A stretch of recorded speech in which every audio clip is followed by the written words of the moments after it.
Video शुरू करने से पहले चैनल को सब्सक्राइब कर लीजिए और साथ में बेल आइकन को जरूर प्रेस और सभी संबंधित विभाग भी चीज़ों को थोड़ा देखेंगे। एक जैसे राज्य स्तर पर एसडीएमए काम कर रहा है और एसडीआरएफ की 3 यूनिट यूपी के अंदर काम कर रही हैं। एनडीआरएफ हमारे साथ हर एक ऐसी किसी भी चुनौतीपूर्ण समय में सहयोग करता है।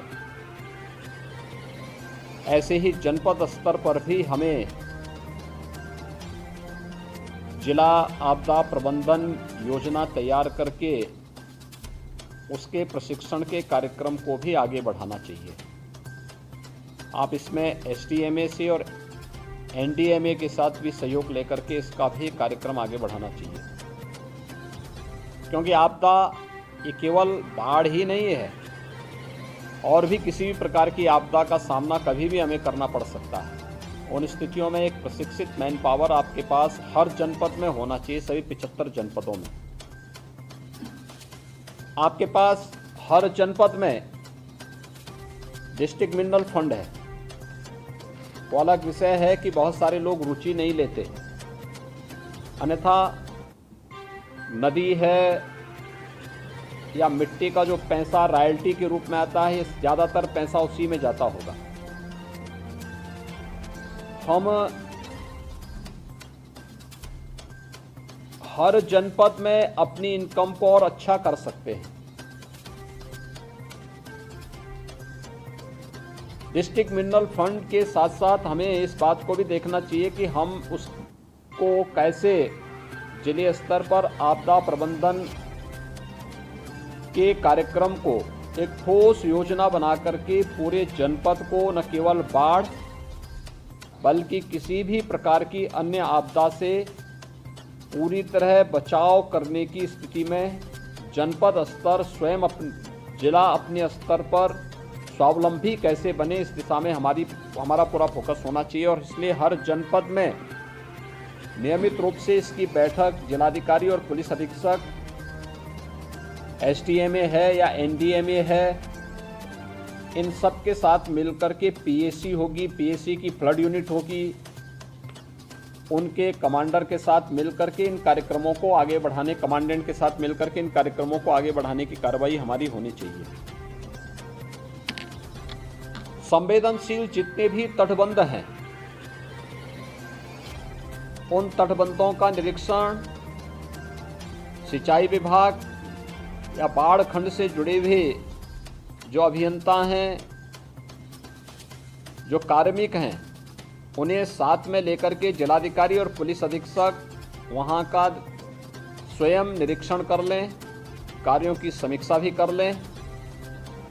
जो अति संवेदनशील नहीं हैं, एक सामान्य श्रेणी के हैं, वहां पर भी उप जिलाधिकारी और डिप्टी एसपी को भेज करके उन क्षेत्रों में भी हम निगरानी रखें। हर जनपद में कंट्रोल रूम का गठन हो जाए। हम लोग कोरोना जैसी महामारी के समय में हम लोगों ने ICCC का गठन किया था। ये राउंड द क्लॉक काम करता था, 24 घंटे इस कार्य करता था, जिसमें हम लोगों ने कई टेलीफोन के कनेक्शन वहां रखे हुए थे और उसके माध्यम से सूचनाएं लेना, सूचनाओं का आदान प्रदान करना, हर एक स्तर पर जानकारी लेने की एक बहुत अच्छा मैकेनिज्म तैयार हो चुका था।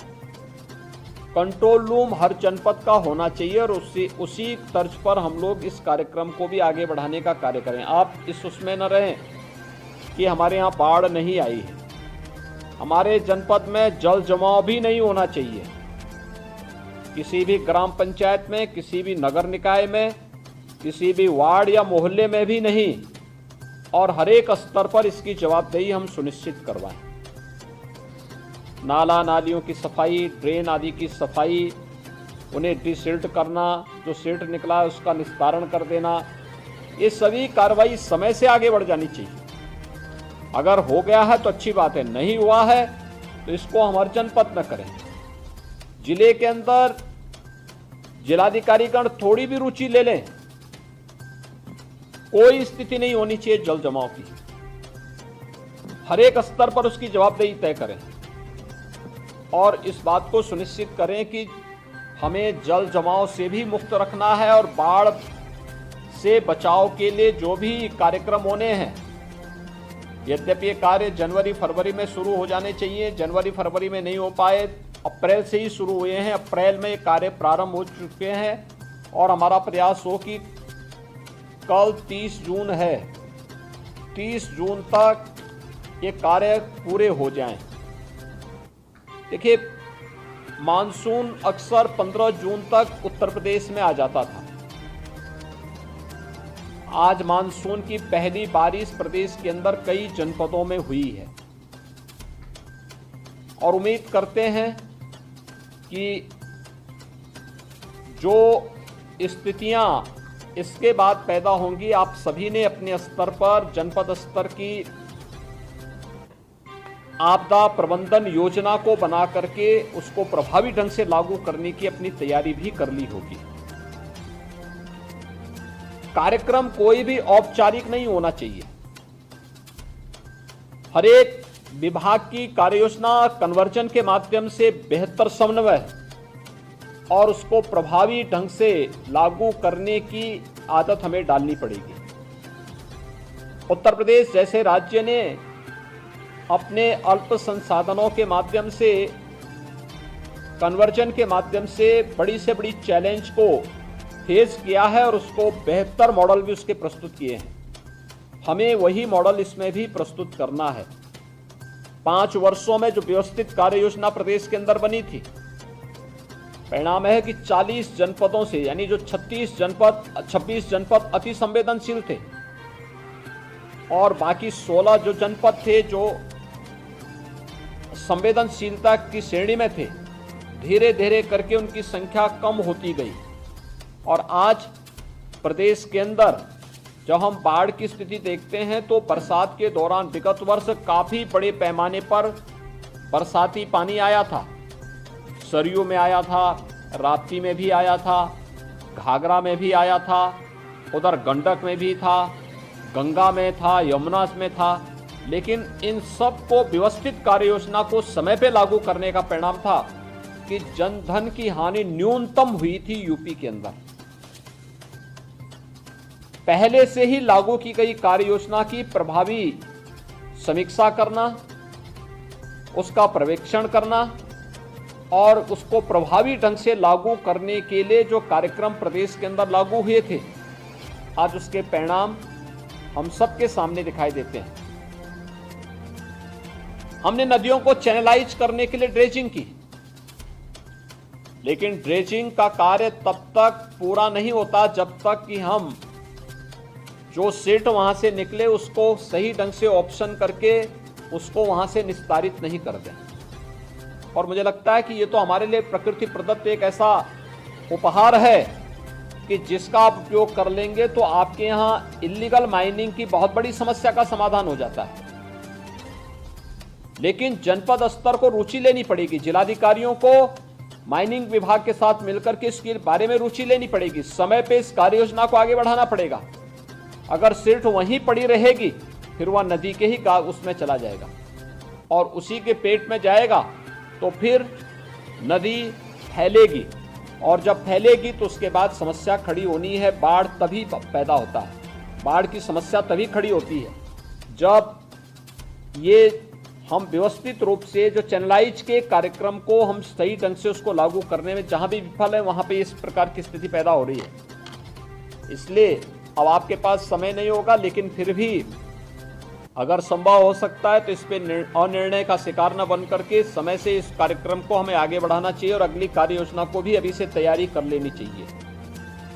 उन संभावित क्षेत्रों को पहले से चिन्हित कर लेना चाहिए कि जहां पे हमें नदी को चैनलाइज करना हो, जो तटबंध के नजदीक हो, गांवों के नजदीक हो, वहां पर नदी का अपना एक निश्चित कैचमेंट एरिया होता है। लेकिन कैचमेंट एरिया पर जब भी अतिक्रमण होता है तो नदी वहां से दूर भागती है और जब नदी दूर भागती है तो उसके बाद फिर नई आबादी उसकी चपेट में आती है। उसके कारण जनधन की हानि उसके कारण होती है। हम इस बात को सुनिश्चित करें कि नदी के कैचमेंट एरिया पे किसी भी प्रकार की इल्लीगल माइनिंग न होने दें।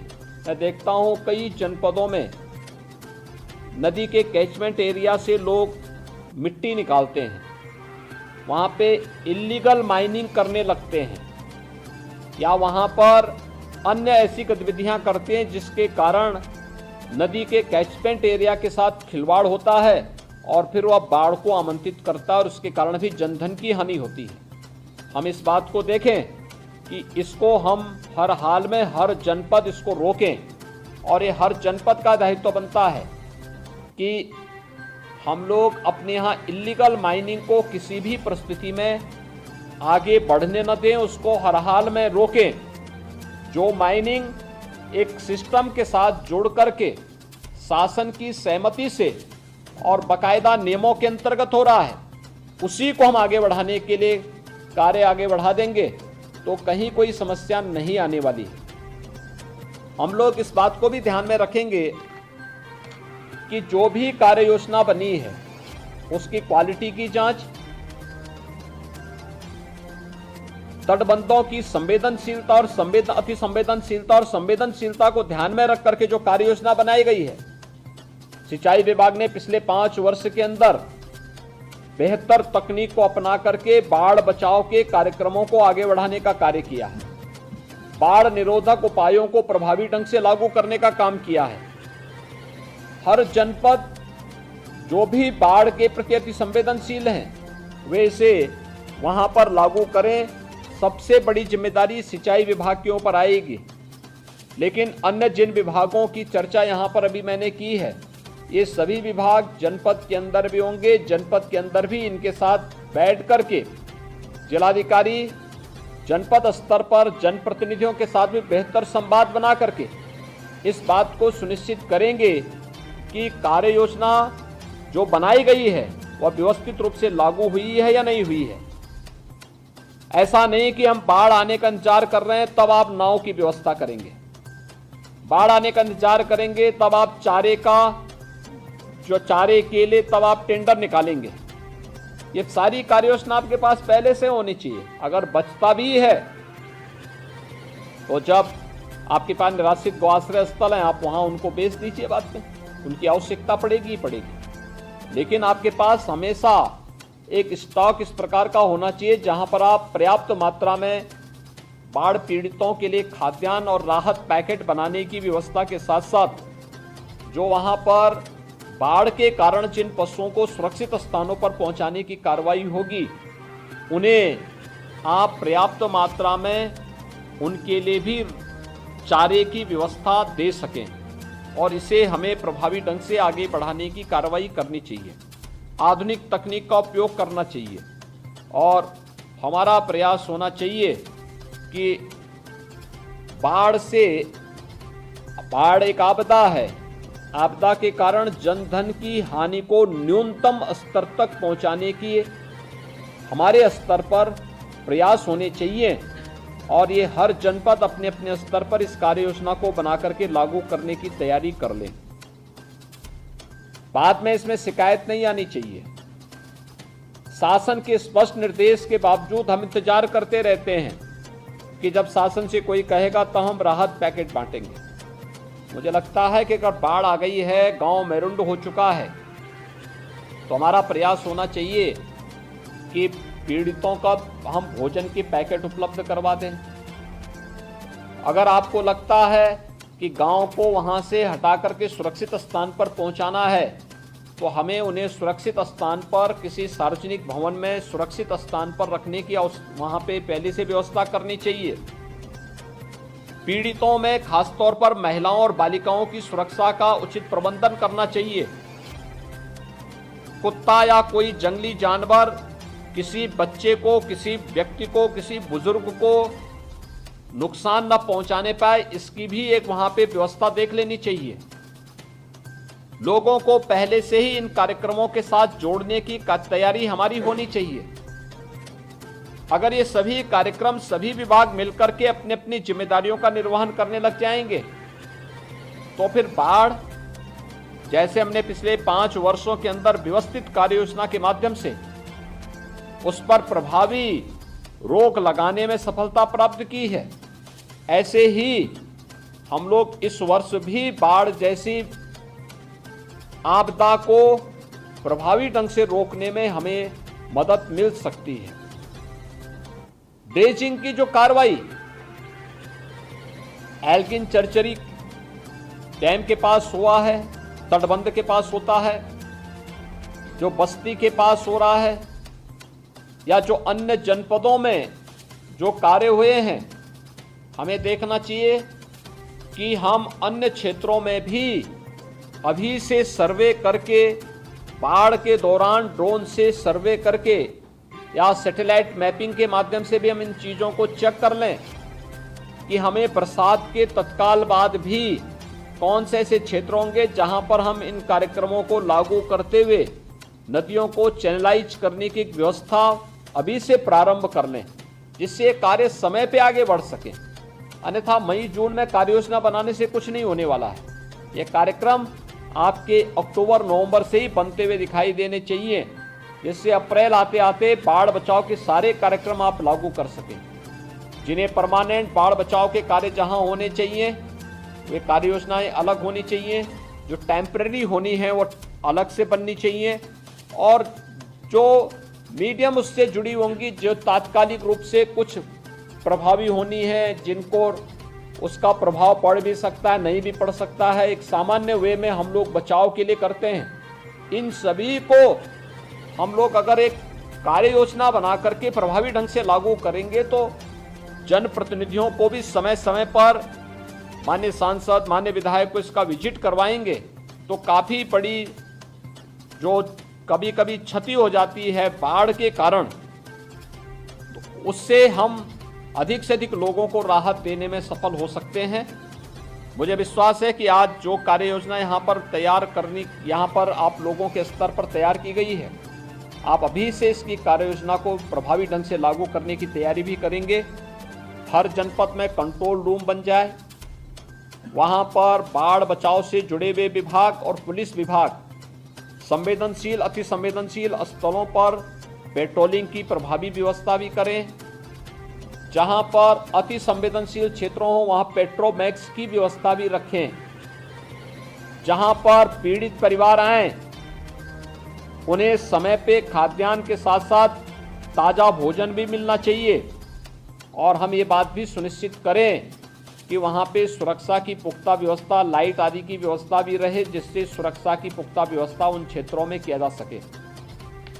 बाढ़ का पानी जब बहुत बड़े क्षेत्र में घुसता है तो सांप और अन्य विषैले जीव भी वहाँ से निकलेंगे, वे भी तटवर्ती क्षेत्रों में अपना निवास बनाते हैं। वहाँ पर बहुत बार जहरीले कीड़े लोगों को काटते हैं, पशुओं को भी नुकसान पहुंचाते हैं। हमें उनके बचाव की भी तैयारी उस दौरान देखनी होगी, उसके बारे में भी हम लोग इस कार्यक्रम को कर लेंगे। मेरा तो ये मानना है बाढ़ ऐसी आपदा नहीं है कि इससे जनधन को हम न्यूनतम स्तर पर न ले जा सकें, ले जाया जा सकता है। पिछले 5 वर्षों में हमने काफ़ी हद तक सफलता भी प्राप्त की, लेकिन समय से बनाई गई कार्य योजना का ही परिणाम सामने आएगा। बाढ़ आ जाएगी, उसके बाद हाथ पैर मारेंगे, उससे कुछ नहीं होने वाला। इसलिए पहले से ही हम कार्य योजना आज के दिन पर अभी बचाव के बारे में हम फोकस करेंगे, लेकिन साथ साथ हमारे दिलो दिमाग में होना चाहिए कि हमें अभी से बाढ़ बचाव के उपायों को प्रभावी ढंग से आगे करने की तैयारी इस रूप में करनी है। और ये चीज़ें अगर आप व्यवस्थित रूप से आगे बढ़ा लेंगे तो मुझे लगता है काफ़ी बड़े पैमाने पर कभी कभी जो जनधन की हानि होती है इसको नियंत्रित करने में हमें सफलता प्राप्त होगी। सभी विभाग मिलकर के इस कार्यक्रम को लागू करेंगे और अपने अपने जनपद में जिलाधिकारियों के द्वारा, पुलिस अधीक्षक के द्वारा सभी संबंधित विभाग मिलकर के इन कार्यक्रमों को आगे बढ़ाएंगे। स्वास्थ्य विभाग भी इस बात को ध्यान में रखेगा कि बाढ़ से संभावित क्षेत्रों में शुद्ध पेयजल की आपूर्ति के साथ वहां पे क्लोरीन की गोलियों का वितरण होता है। वहां पर सांप या कुत्ते के काटने के कारण जो एंटी स्नेक वेनम है या एंटी रैबीज वैक्सीन है, इसको उपलब्ध करवाने की कार्रवाई भी हर सीएससी और अन्य डिस्ट्रिक्ट हॉस्पिटल में इनकी पर्याप्त उपलब्धता भी होनी चाहिए। जिलाधिकारीगण संबंधित सीएमओ और सीएमएस के साथ संवाद बना करके इस पर आगे अपने कार्यक्रम को बढ़ाएंगे। अवेयरनेस के कार्यक्रम अभी से चले। आपदा राहत मित्र योजना चली है भारत सरकार के माध्यम से। आपदा राहत मित्र के माध्यम से जो कार्यक्रम आगे बढ़े हैं, इन कार्यक्रमों को भी हमें देखना चाहिए। छोटे छोटे उपाय हो सकते हैं। जल जनित तमाम प्रकार की बीमारियों से बचाव के लिए जो कार्यक्रम चलते हैं, हमें क्या करना है, बाढ़ बचाव के दौरान लोगों को क्या आवश्यकता है, पेयजल की आपूर्ति हो सकता है, शुद्ध पेयजल की आपूर्ति न हो पाए, क्या वो पानी वैसे पी लें या वैसे छान के पी लें। अगर गर्म करके छान के पिएंगे तो कोई भी डायरिया, हैजा आदि कोई बीमारी नहीं होगी, चर्म से जुड़े हुए कोई चर्म रोग नहीं होगा। लेकिन हम वहां पे इन कार्यक्रमों के बारे में लोगों को अवगत कराएं तब। दूसरा, जब बाढ़ का पानी उतरता है या बाढ़ के दौरान भी हमारा प्रयास होना चाहिए कि चिकित्सकों की टीम नियमित विजिट करें वहां पर। हम निरंतर इसके बारे में तैयार करें। कोरोना से बचाव के लिए भी हमें उपाय वहां पे करने होंगे, क्योंकि पहले से बाढ़ की पीड़ा झेल रहा है, इधर कोरोना अलग महामारी है। तो इन सब के बारे में भी हमारी वहां पे व्यवस्था होनी चाहिए। अन्य जितने भी विभाग हैं, कृषि है, खाद्य एवं रसद है, पशुपालन है, चिकित्सा एवं स्वास्थ्य है, गृह है, ये सभी, विद्युत विभाग है, विद्युत विभाग को इन चीज़ों को देखना होगा कि वहाँ पे पावर सप्लाई तो नहीं हो पाएगी बाढ़ के दौरान, लेकिन पेट्रोमैक्स और जेनसेट आदि की व्यवस्था हम लोग वहाँ पे करें। यह काम विभाग के स्तर पर ही होना है, खासतौर पर सिंचाई विभाग की जहाँ चौकियाँ होंगी, बाढ़ चौकी होंगी, वहाँ पे पेट्रोमैक्स की व्यवस्था। राहत कैंपों में, शिविरों में प्रयास होना चाहिए कि राहत शिविर स्कूल की बिल्डिंग में या उस दौरान कोई खाली पड़े पक्के भवन और अच्छे भवन में ही हम इन चीज़ों को करेंगे। ऐसा ना हो कि आप उनके लिए टेंट लगाना प्रारंभ करें और बाद में उसके कारण भी समस्या खड़ी हो। सुरक्षा के साथ किसी प्रकार का कोई खिलवाड़ नहीं होना चाहिए। इन चीज़ों को भी ध्यान में रख करके ये चीज़ें हमें आगे बढ़ानी होंगी। और जैसे विगत वर्ष हम लोगों ने काफ़ी बड़ी मात्रा में बरसात होने के बावजूद जनधन की हानि को न्यूनतम स्तर तक पहुंचाने में हमें सहायता मिली थी। इस वर्ष भी बाढ़ जैसी आपदा के कारण होने वाली किसी भी प्रकार की जनधन की हानि को हम लोग नियंत्रित करने में सफल होंगे। ये हम सबको मिलकर के करना होगा। जनपद स्तर पर जिलाधिकारी और पुलिस अधीक्षक इसको नेतृत्व देंगे। शासन स्तर पर कंट्रोल रूम की निगरानी राहत आयुक्त के माध्यम से निरंतर हो। एसडीएमए उनका सहयोग करें वहां पर, और हमारी सभी टीमें अभी से पहुंच जाएं उन क्षेत्रों में जहां पर बाढ़ की पहली आहट होती है। लखीमपुर खीरी, पीलीभीत, सीतापुर, ये जो जनपद हैं, इन जनपदों में अभी से हमारी तैयारी उसे आगे बढ़ाने के लिए हो जानी चाहिए और वहाँ पे नियमित प्रैक्टिस करके हम लोगों को एक भय से पहले से मुक्त करने की तैयारी भी करें। जो जवान या जो स्वयंसेवक कार्य में लगते हैं उनके लिए समय पे लंच पैकेट उपलब्ध हो जाए।